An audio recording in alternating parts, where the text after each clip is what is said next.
دوستو پہلا یوحنا اس کا تیسرا باب پہلی آیت جس کی تلاوت کرتے ہیں۔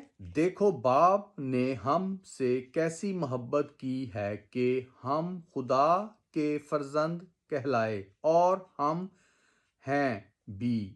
دنیا ہمیں اس لیے نہیں جانتی کہ اس نے اسے بھی نہیں جانا۔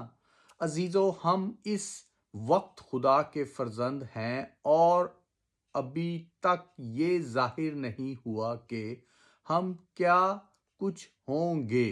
اتنا جانتے ہیں کہ جب وہ ظاہر ہوگا تو ہم بھی اس کی مانند ہوں گے، کیونکہ اس کو ویسے ہی دیکھیں گے جیسے وہ ہے۔ تو دوستو، جو ایماندار ہیں، جو خدا کے فرزند بن گئے ہیں، اور وہ جب اپنی فرزندگی میں اس کے ساتھ ہوں گے، یسوع کی دوسری آمد، انصاف کے بعد، قیامت کے بعد، وہ اسے دیکھیں گے، ویسے ہی دیکھیں گے جیسا وہ ہے۔ تو دوستو، آپ یسوع کے فرزند بنے، خدا کے فرزند بنے، اور کسی کے نہ بنے۔ تو پریز دی لارڈ، جے مسیح دی۔